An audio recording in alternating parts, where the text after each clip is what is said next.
with COVID now getting at least a little bit better, more people getting vaccinated and getting used to the mask thing, I guess we're flying again.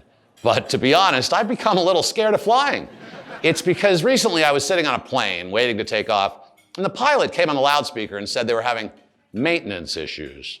He didn't seem to know exactly what kind of maintenance issues, but whatever they were, we weren't going to be able to take off for quite a while. After about an hour of sitting there, the maintenance people trying to fix whatever was wrong, the pilot comes on the loudspeaker and tells us that we're going to have to turn off the plane and then turn it back on. And do you want to know what happened next? It worked, because we took off a few minutes later. So now I know that airplanes work just like my cable modem at home, and basically I seem like I'm driving from here on out. Plus, do you want to know a secret? You know how they tell you that you have to turn off your cell phone on a plane? They say, sir, federal safety regulations require that you turn off your cell phone now.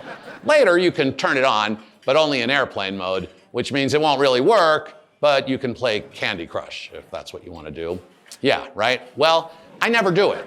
I just make it look like it's off, but it's not, and I've never crashed. I never turn it off, and they never know.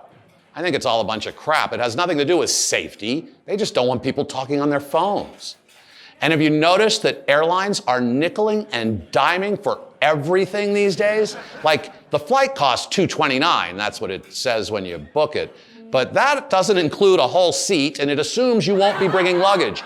If you're over 4'6" and you'd like a seat that doesn't resemble a church pew in the last row, the upcharge is $150. And luggage? I can't even afford to fly with luggage anymore. I just have it sent by UPS, so it's there when I arrive. Last time I flew, and the flight attendant told me to bring my seat forward, I just pulled out a 20 and said, can't we work something out?